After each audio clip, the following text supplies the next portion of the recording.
In the heart of Wyoming, where the wind never stops telling secrets, there stood a horse that was more of a legend than an animal. He was a massive Shire stallion, a mountain of black muscle and rage, locked away in a steel pen at the Cheyenne auction yard. They said he was born from a storm. They said he had the devil in his eyes.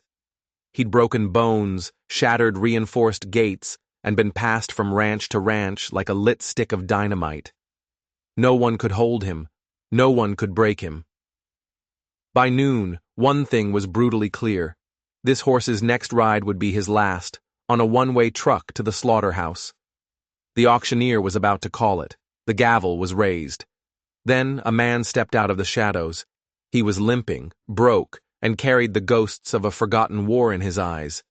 He didn't flinch at the stallion's fury. He didn't try to challenge it. Instead, he looked into the eye of the beast and gave it a name. What followed would defy everything the town thought it knew about monsters, and about the broken men who were just crazy enough to believe in them. Morning in Cheyenne came in on the wind, sharp and dry. It smelled of dust, old hay, and the kind of sweat that comes from fear. The auction yard was a maze of steel and desperation. Gates groaned, trailers hissed, and a loudspeaker crackled with a life of its own. Men in worn hats leaned on the rails, their coffee as black and bitter as their luck. The talk was all business: feed prices, weather, fences that needed mending. But underneath it all was a hum of waiting. Everyone was waiting for Lot 14. The early lots moved fast, a pair of steady roans, a pretty mare with a foal, simple, sellable horses. The auctioneer's voice was a familiar song, a rhythm of numbers and nods. Money changed hands, halters were swapped. It was just another day, until it wasn't. The yard crew cleared a path. They rolled a heavy, reinforced gate into place, sealing off a pen that was built more like a cage. The steel was higher, braced with extra bars. In places, the paint was scraped clean down to the metal, polished by something huge and angry. Two ranch hands took their positions by the gate, their faces tight. They looked like men who'd been ordered to stand at the edge of a cliff. They knew what was coming. And they wanted to be anywhere else. The announcer's voice crackled. Lot 14. The stallion was a living shadow. A Shire, nearly 19 hands high, black as a nightmare. His mane was a tangled rope down a neck built to splinter barns. A thick, healed scar ran along his flank, the ghost of a story someone was lucky to survive telling. He didn't pace. He owned the ground beneath him. He was coiled power, a storm waiting for a reason to break. He lifted his head, and his dark eyes swept across the crowd, not with fear, but with a cold, intelligent dare. He found faces and held them. He was measuring them. Then, with a sudden, violent crack, he struck the steel rail with a front hoof. The entire pen shuddered. The sound was like a gunshot. Men who had spent their lives around powerful animals took a step back. They did it without thinking, a reflex born of pure survival instinct. Someone whispered, "Jesus." A yard hand, his hand trembling slightly, raised a clipboard. Shire stallion, age uncertain, maybe 6, weight 2,600 pounds estimated. He swallowed hard. Prior owners 3, all unable to maintain. The clipboard shook. History of gate failure. Incident resulting in significant injury to a handler. The stallion slammed the rail again. The steel screamed. "Hell of a horse," a man near the gate muttered. It wasn't a compliment. "Hell is right," came the reply.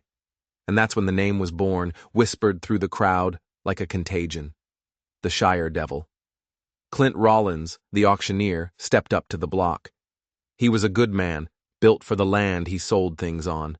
He took off his hat, ran a hand through his prematurely white hair, and put it back on like a helmet. "All right, folks," his voice boomed, turned to gravel by the mic. "Lot 14, biggest animal to grace this yard in a decade, and I won't lie to you, he's the hardest, too." He paused, letting the weight of that word settle. You buy him, you buy all of him. the bone, the power, and the fight. In the right hands, that's a legacy. In the wrong ones, well, we've already seen 3 sets of wrong ones. He nodded to the crew. The stallion's head snapped up at the tiny movement, his body going perfectly still. He was watching, listening, waiting. "We'll start the bidding at 1,000, Clint called out, his voice trying for confidence. 1,000 for a horse of this size? Breeding potential alone? Do I hear 1,000? Silence. The wind whistled through a gap in the siding. A horse in a distant pen whinnied. But here, nothing. The crowd suddenly found the toes of their boots fascinating.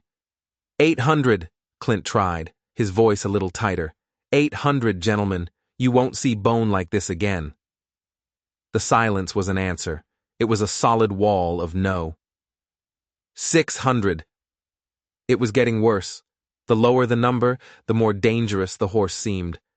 A $1,000 problem felt like a challenge. A $200 problem felt like a curse you were paying to take home.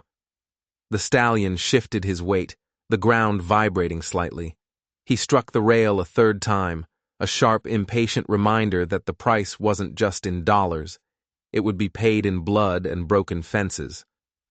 400, Clint said, his voice flat now.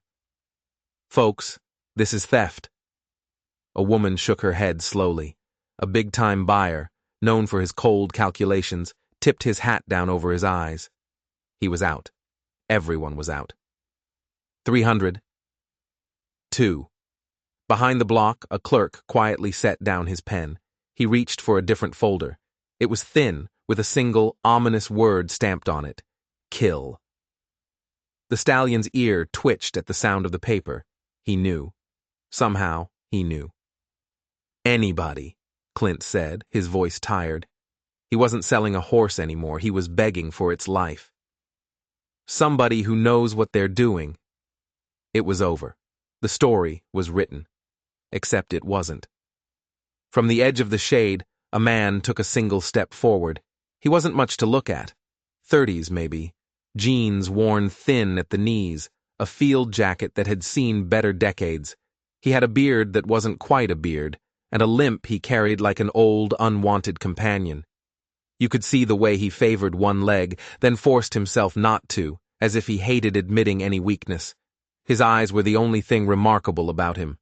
They were steady, the kind of eyes that had learned to check corners before entering a room. He raised a hand, not in a bold gesture, but almost like a question.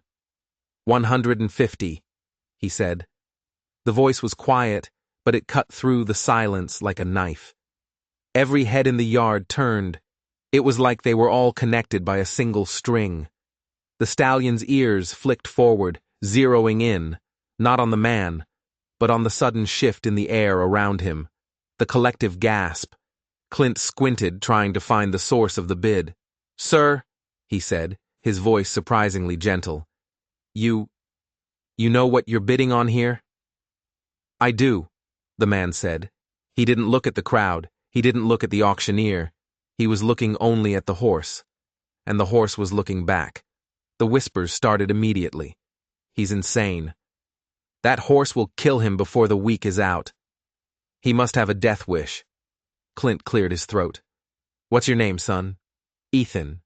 Ethan Cole." Clint nodded slowly. "Ethan, I'm not trying to scare you off. I'm saying this because I've seen what this horse does to men who think they're tougher than he is. Are you absolutely sure you want to take this home?" Ethan's jaw tightened. "I see something in his eyes," he said. It wasn't a boast. It was a simple statement of fact, spoken like a man who had paid a high price for the ability to see things others couldn't. Clint looked from the quiet veteran to the furious stallion, then to the stunned crowd. He'd seen enough. He banged the gavel once, a single final crack that echoed through the yard. "Sold!" he roared, the word a mix of relief and disbelief. "Lot 14 to Mr. Ethan Cole for $150. A collective breath was released. The tension broke. The clerk, looking stunned, swapped the kill folder for a sales slip. A pen scratched. A stamp came down. It was done. Ethan signed the papers that said the yard wasn't responsible for what was about to happen. The stallion slammed the gate one last time, as if in protest. "Take your time loading him out," Clint told Ethan, his voice low and off the mic. "Take all the time in the world." Ethan just nodded. He didn't reach for a rope, a whip, or a cattle prod. He simply walked toward the pen of the Shire Devil. He stopped 3 feet from the rails, his hands open and empty at his sides. He just stood there. The horse swung its massive head toward him, nostrils flared, and blew out a breath so hard it stirred the dust on the boards. He stomped the ground twice, a clear threat, an unmistakable challenge. "Easy now," someone in the crowd whispered. But Ethan didn't make a sound. He just stood his ground, letting the horse's fury wash over him. He was a rock in the middle of a raging river.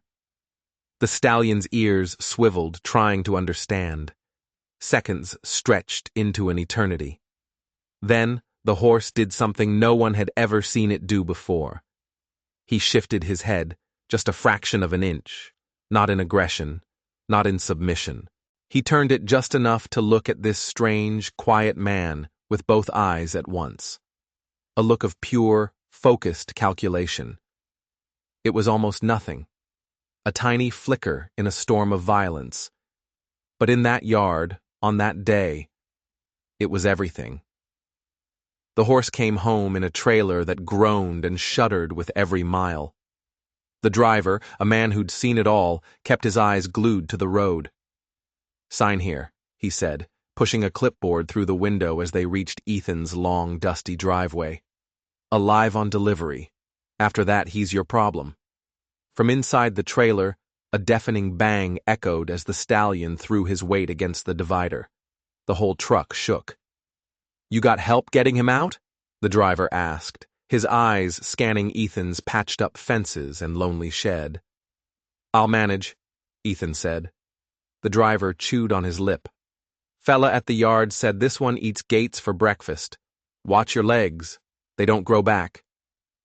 "I'll watch," Ethan replied, his voice calm. At the far end of his property, Ethan had built a pen. It was made of the best materials he could find, new posts sunk deep into the hard Wyoming earth, cross-braced with scavenged steel. He backed the trailer up to the gate, then waited.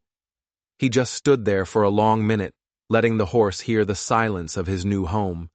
When he finally dropped the ramp, the stallion exploded out. He shot to the far corner of the pen, spun around and faced Ethan down, his posture screaming a challenge. A duel at dawn. "Water's there," Ethan said, pointing with his chin. "Food's coming." The horse ignored him. He tested every inch of his new prison, pressing his massive chest against the rails until the bolts creaked. He paced the fence line, a black storm of muscle and fury. He refused to drink. He refused to eat. He was a prisoner of war, and he was not surrendering. That night, the wind howled. Ethan slept with one ear open, the way soldiers do. He woke again and again to the sound of the stallion battering the steel rails, the sharp crack of hoof on metal ringing through the darkness. It was a relentless assault. Around 2 a.m, a new sound ripped through the night. A splintering crash, followed by a metallic screech. Ethan was out of bed in seconds, boots half on, flashlight cutting through the black. He found a corner post torn clean from the ground. 2 steel panels were bent into a sickening curve. The stallion stood in the center of the pen, not even breathing hard. He was a patient, methodical destroyer, cataloging every weakness. The first week was a war of attrition. Twice, the stallion escaped. The first time, he somehow worked the latch open with his teeth, a trick that should have been impossible.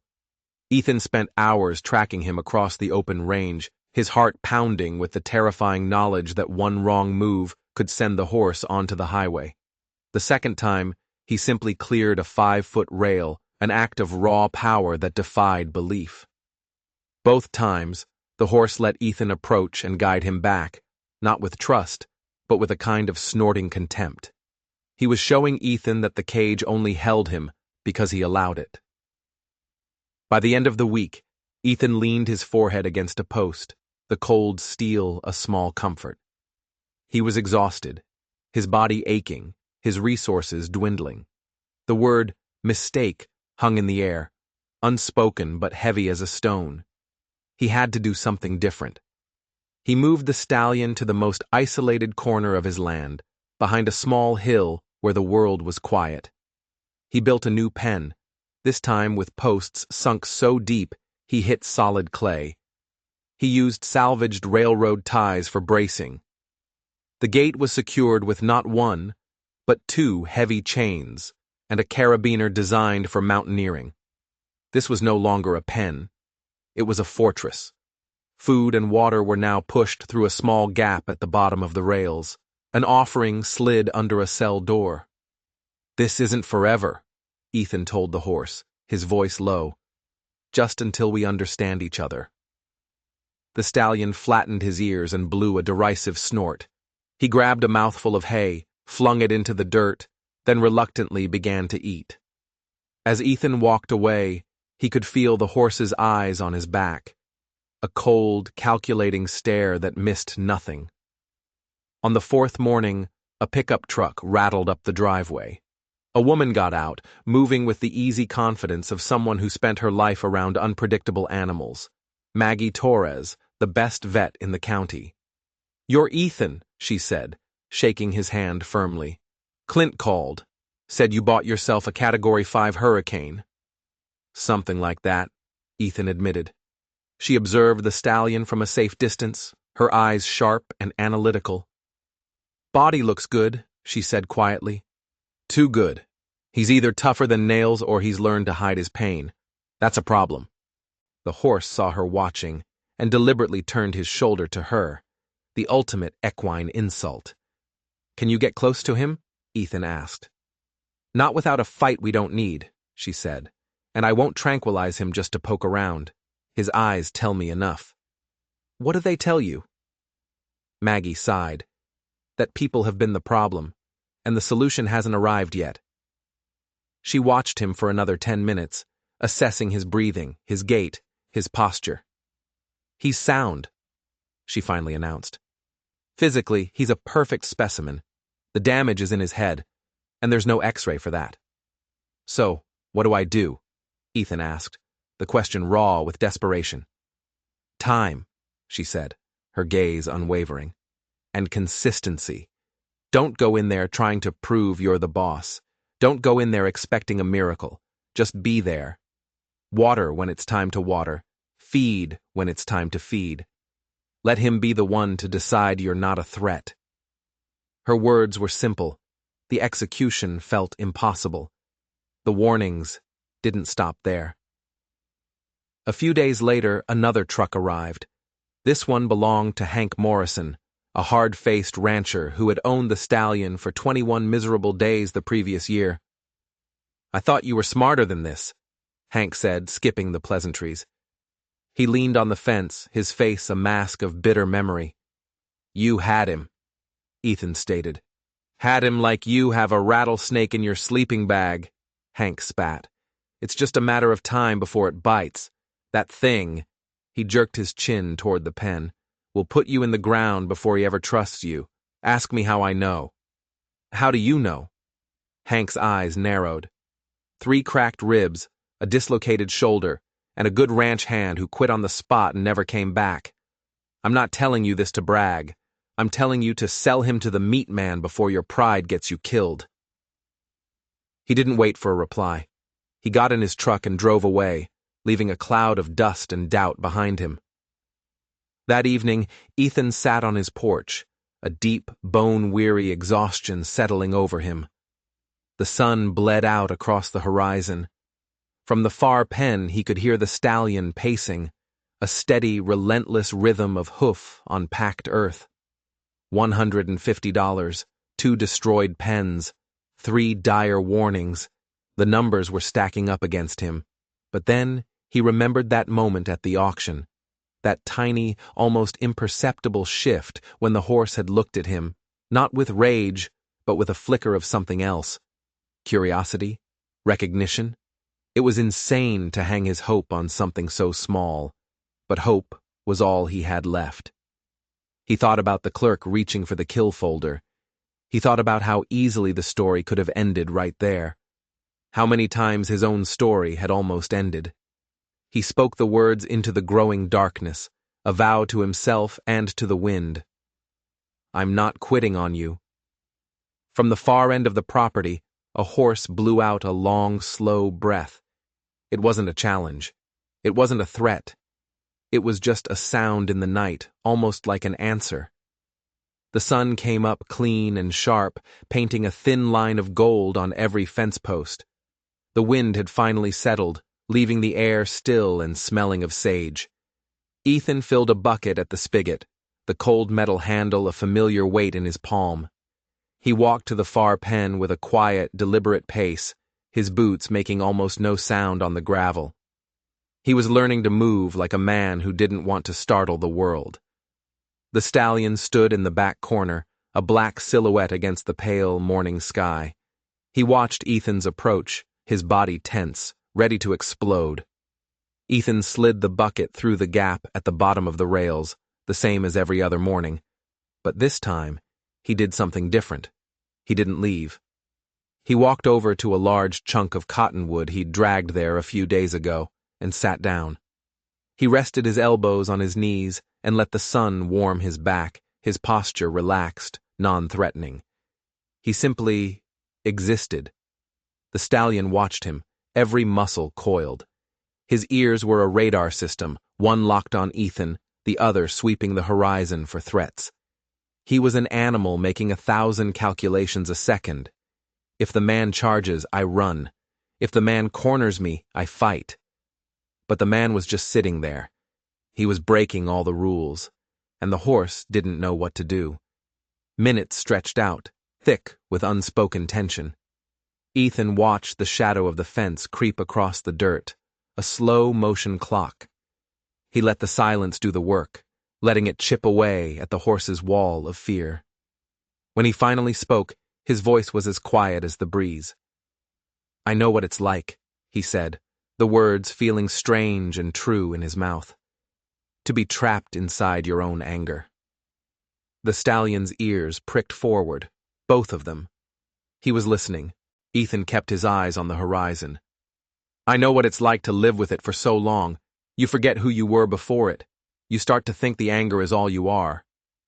He took a breath, letting the confession hang in the air between them. He wasn't talking to a horse. He was talking to a mirror. He looked back at the powerful animal, at the fear and fury warring in his eyes, and he said the words that had been forming in his heart since that day at the auction. From now on, he said, his voice clear and steady, your name is Valor. The name wasn't a command, it was an offering, a promise. Valor didn't whinny. He didn't stomp his feet. He didn't react in any way a normal horse would. He just stood there. His head was turned, both eyes fixed on the man. The great bellows of his lungs moved in and out, a slow, steady rhythm.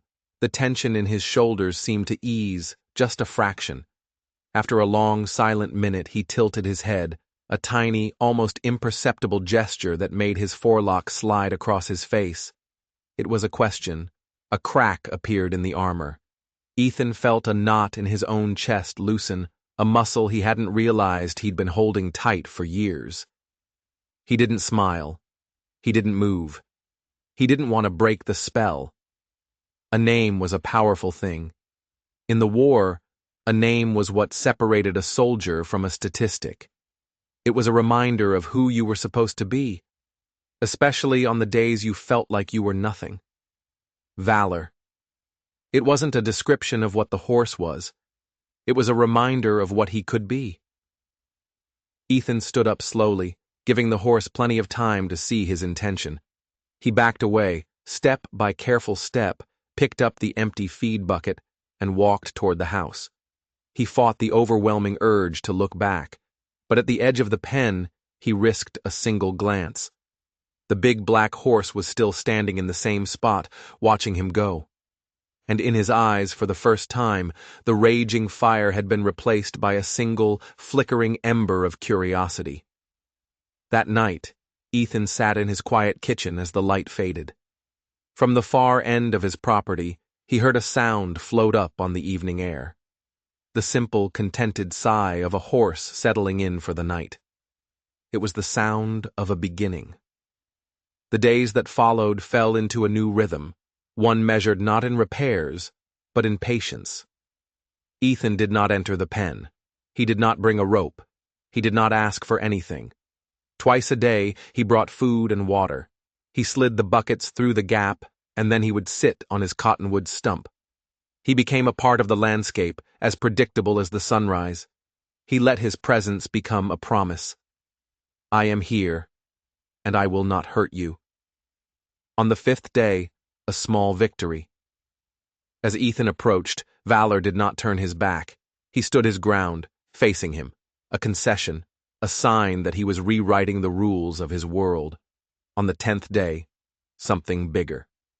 Ethan set the bucket down and took 2 steps closer to the rails than he ever had before. He stopped, holding his breath. Valor's nostrils flared, testing the air. His ears went up, then one relaxed to the side. I am listening, but I am not afraid. He let out a soft breath, not a threat, but a question. Ethan let out a breath he didn't know he was holding. Slowly, week by week, the fortress around Valor's heart began to crumble. He started eating while Ethan was still sitting there, a profound act of trust for a prey animal. Ethan, in turn, learned the horse's silent language. He learned the 2 spots in the pen where Valor felt safest. He learned the subtle shift in his weight that came just before a moment of calm. He saw the soft lick and chew response, not to a treat, but to a moment of quiet understanding. He was learning the horse, and in doing so, he was learning to quiet the war inside himself. Then came the morning. The air was cool, the sky a pale, fragile blue. Ethan set a flake of hay by the rails, but this time he left his hand there, resting on the steel. Valor hesitated. He sniffed the air, smelling the alfalfa, but also smelling the man. He took a step, then another. He approached not with aggression but with a cautious curiosity. He stopped just inches away, his great head lowered. His warm breath ghosted across Ethan's knuckles. "Hey there," Ethan whispered, the words barely audible. He flattened his palm and held it just above the rail, an open invitation with no strings attached. Valor swung his head closer. Ethan could see his own reflection in the horse's vast, dark eye. A tired man with a look of stunned disbelief on his face. Then, the horse lowered his chin and pressed his velvet muzzle against Ethan's palm.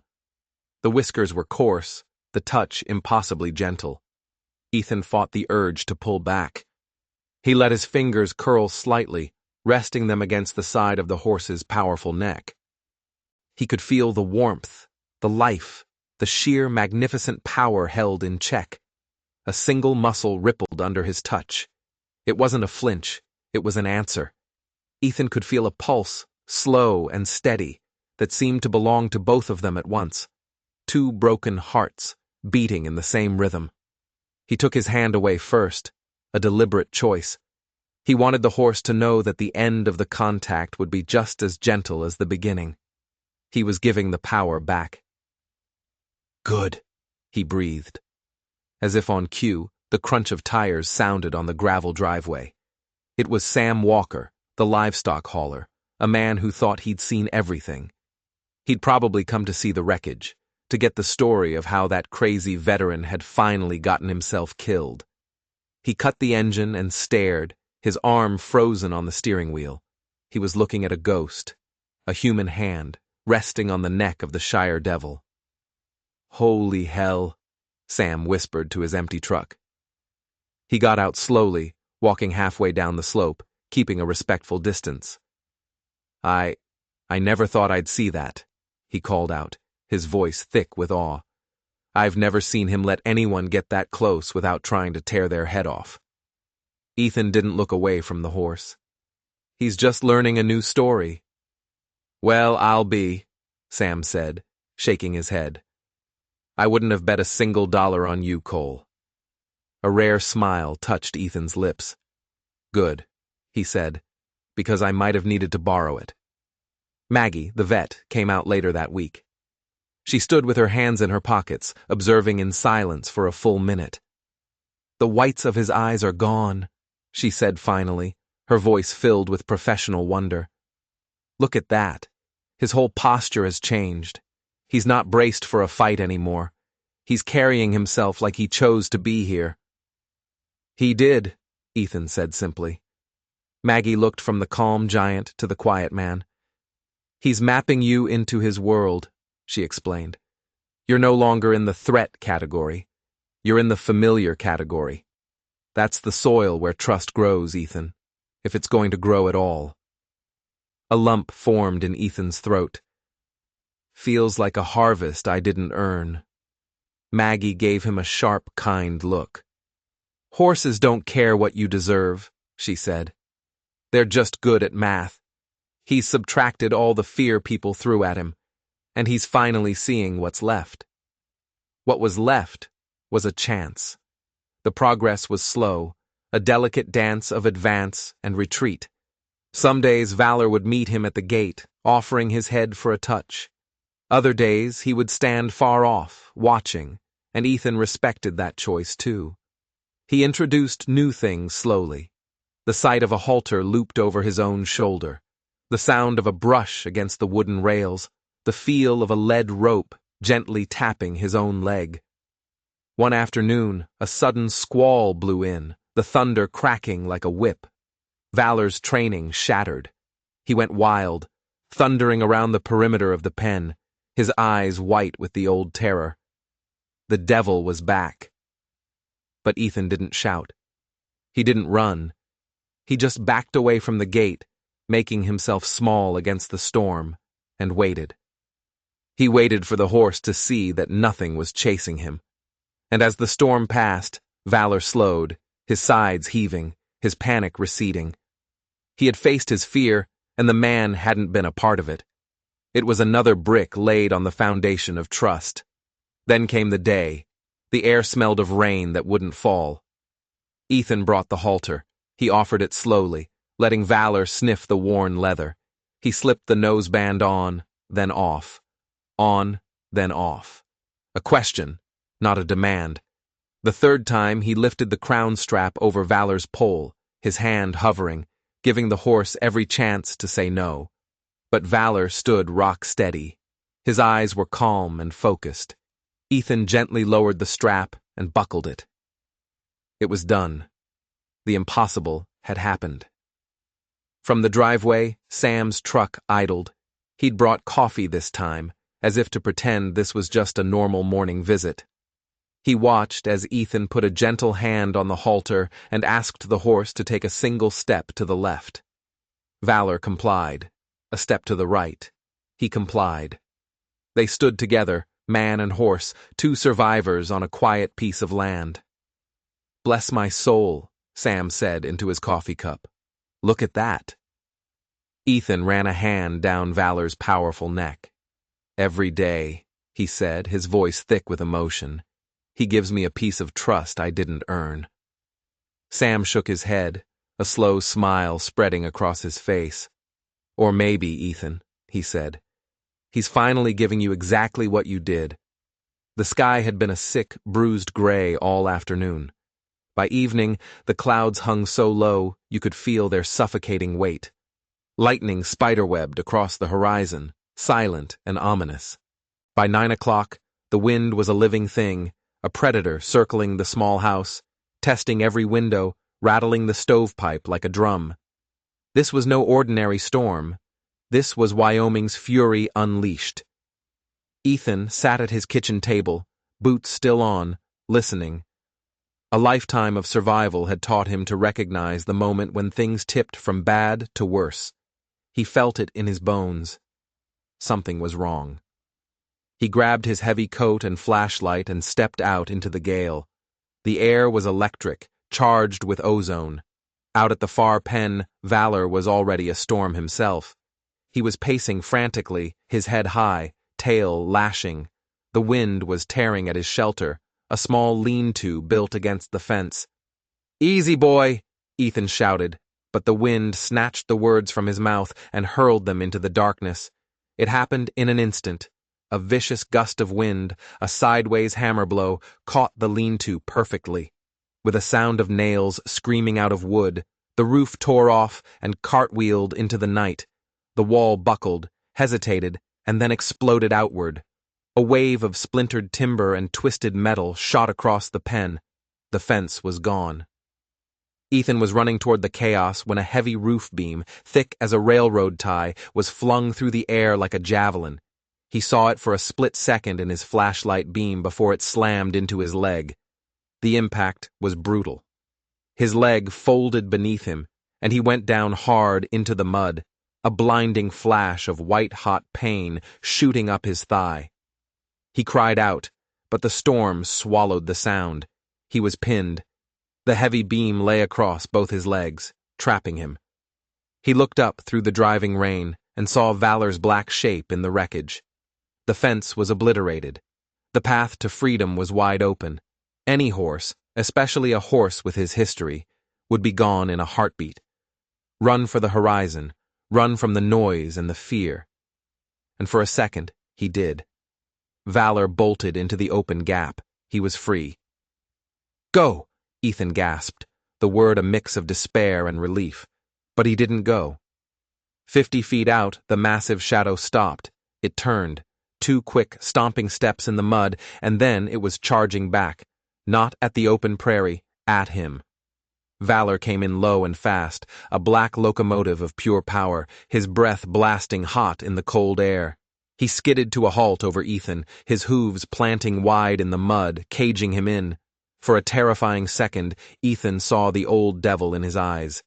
Then the horse's shoulders bunched. He lowered his massive head and slammed it into the beam. The wood shuddered but held fast. Valor backed up, snorted like a bull, and hit it again. Harder. A cannonball of bone and muscle. This time, the storm-soaked timber gave way with a sickening crack. It splintered, lifting just enough. Ethan scrambled backward, yanking his legs free. Pain exploded in his ankle, but he was out. He was free. Valor lowered his head, his muzzle just inches from Ethan's face. Ethan could smell the adrenaline, the rain, the raw life force of the animal. "Good boy," Ethan choked out. "Good boy, Valor."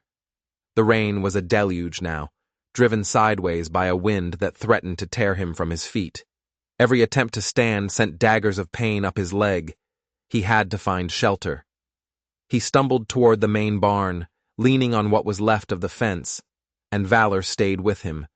The huge horse walked just behind him, his body acting as a shield, breaking the force of the wind. His head swung back and forth, one eye on Ethan, one eye on the raging storm. He was a guardian, a protector. They reached the lee side of the barn, a narrow overhang barely big enough for both of them. Valor pressed in close, their bodies side by side. Ethan could feel the steady, reassuring heat of the horse through his soaked coat, the tremor of muscles held ready. Valor's slow, rhythmic breaths warmed the side of his face. Ethan leaned his head against the stallion's powerful side, the world spinning. "You just saved my life," he whispered into the coarse, wet hair. "You saved my damn life." The horse didn't move. He didn't flinch. He just stood there, a warm, solid mountain in the middle of the chaos, and let the man's hand rest on his neck. They waited out the worst of the storm together, 2 survivors in a world gone mad. Man and horse, their breaths mingling in the cold air, their heartbeats finding the same steady rhythm. When the wind finally began to die down, Ethan led Valor to the small, secure pen beside the house. His ankle screamed in protest with every step, but he didn't care. Inside the gate, he slid the bolt home and turned to face the horse. The animal looking back at him in the gray dawn light was not the monster from the auction yard. The fury was gone. The fear was gone. What remained was something new, something forged in the heart of the storm. From now on, Ethan said, his voice quiet but certain, we're in this together. The morning light revealed a war zone. The storm had ripped through the property, leaving a trail of debris and destruction. Ethan was on his knees, trying to brace a panel on the temporary pen when the first truck pulled in. It was Clint Rollins, the auctioneer, and right behind him was Hank Morrison, the former owner. Their faces were grim. They had come expecting to find a body, or at the very least, a man who had finally admitted defeat. Heard you had a rough night, Clint said, his eyes taking in the wreckage. Hank just stared at the empty, destroyed pen. Figured we'd find you in a hospital bed, if we found you at all. Ethan didn't say a word. He just pushed himself to his feet, wincing, and nodded toward the small pen by the house. Valor was standing there, calm as a statue, watching them. With Clint and Hank watching in stunned silence, Ethan limped into the pen. He didn't use force. He didn't use threats. He simply draped a rope over Valor's neck. The great horse lowered his head and gently nudged Ethan's shoulder. A question, a reassurance. Hank's jaw dropped. Son of a... he whispered, unable to finish. Ethan led Valor out of the pen. They walked across the debris-strewn yard, side by side, moving with a quiet, synchronized grace.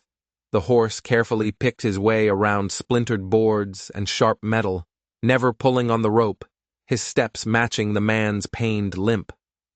I never thought I'd see it, Hank muttered, his voice shaking.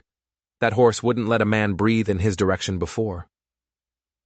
Just then, Maggie's vet truck pulled up.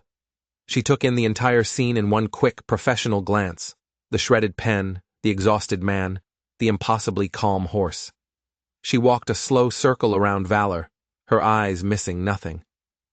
His eyes are soft, she noted, more to herself than to anyone else. No flare in the nostrils. His neck muscles are relaxed. Clint, you're not looking at a horse on guard. You're looking at a horse that's found his guard.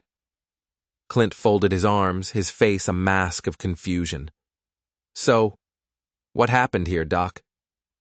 What happened here, Maggie said, turning to look at Ethan with profound respect, is something I've read about, but never seen. It's the product of relentless, painstaking patience. Ethan didn't break this horse. He gave him no reason to be broken anymore. She paused, then added, with a horse this far gone, this violent, this traumatized, what he's done is more than rare. It's a miracle. By noon, the story was spreading through Cheyenne like a wildfire. Clint told a couple of traders at the feed store, and by lunchtime, the legend was born. In one version, Valor had smashed through steel walls to get to Ethan. In another, he had stood over his body all night, shielding him from hail the size of baseballs. Each telling made the horse more heroic, the storm more biblical. The phone started ringing. The local paper. A radio station from Casper. The phrase that had once been whispered in fear, the Shire Devil, was replaced by a new one, spoken in awe, the horse that saved his man. People started driving by, slowing down to catch a glimpse of the legend. Trucks that had once sped past Ethan's run-down property now pulled over. Ethan hated the attention, but he understood what was happening. People weren't just coming to see a horse. They were coming to see proof that something broken could be made whole again. Proof that monsters could become heroes. He agreed to let Clint bring a few people by. But no crowds, he warned, and nobody pushes him. That afternoon, a small convoy of pickup trucks came up the lane.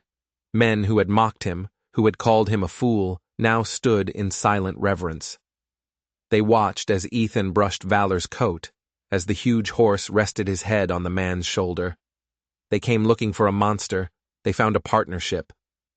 As the trucks pulled away, Hank Morrison walked over to Ethan, his hat in his hands.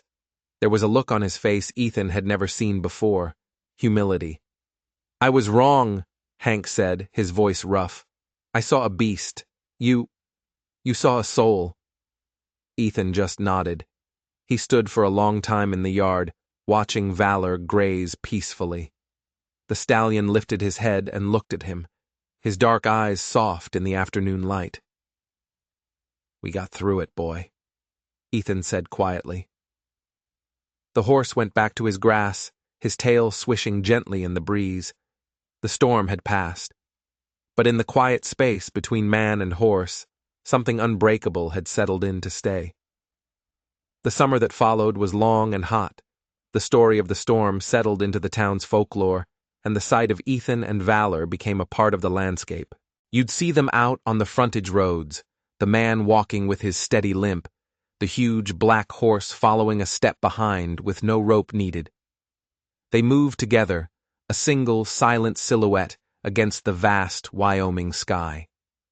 The fear was gone, replaced by a kind of local pride. Kids were the first to give him his new name, not the Shire Devil, not Valor. To them he was simply the gentle giant, and it stuck. At the feed store, ranchers who had once predicted Ethan's death now asked, "How's the big guy doing?" In the town cafe, people would stop by his table. "Saw you two out by the creek this morning. He's looking good, Ethan." The legend was changing. It was no longer a story about violence and survival. It was becoming a story about healing. The first official invitation came from the county fair. They wanted Valor to be the centerpiece of a second chance showcase. Crowds could undo everything, Maggie warned. "We'll set the rules," Ethan replied. They arrived early, before the chaos of the Midway was in full swing. The air smelled of popcorn, diesel, and livestock. Valor was tense, his ears swiveling, taking in the sensory overload. Ethan just stood with him in the shade, letting him watch, letting him breathe. Soon, a small crowd gathered. A line formed organically, drawn by the sheer presence of the horse. A little boy, no older than 7, reached a tentative hand toward Valor's face. "Wait," Ethan said gently. "Let him get to know you first." He waited until the boy's excited energy calmed. "Okay, now, slow." The boy laid his small hand on Valor's massive cheek. The horse didn't flinch. He closed his eyes and let out a soft sigh. The boy's mother had tears in her eyes. A teenager, all bravado and swagger, looked at the horse's kind eyes and simply said, "Whoa," with a reverence he usually saved for muscle cars. People asked questions. "Can you ride him?" What were the first days like? Ethan didn't preach. He just told the truth. "He wasn't mine the day I bought him," he told the crowd. "And I wasn't his the night of the storm. We just kept choosing each other in 100 small ways until we were." "Show us something," a man called out. Ethan didn't use a command. He simply lifted his hand, palm open. Valor took a single soft step forward. Ethan turned his shoulder slightly to the left. Valor mirrored the movement perfectly. It wasn't a trick. It was a conversation. The crowd was silent, watching this silent language between a broken man and the horse who had saved him. After the fair, the calls started coming in. A horse rescue in Laramie, an at-risk youth program, a therapy center for veterans. They all wanted the same thing. They wanted to learn. So Ethan started holding small workshops.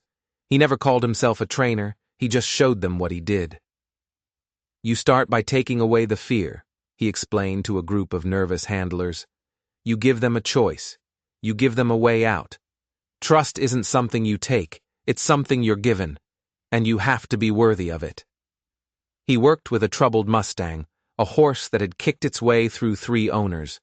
Using the same quiet patience, the same silent invitations, he had the horse eating from his hand in under an hour.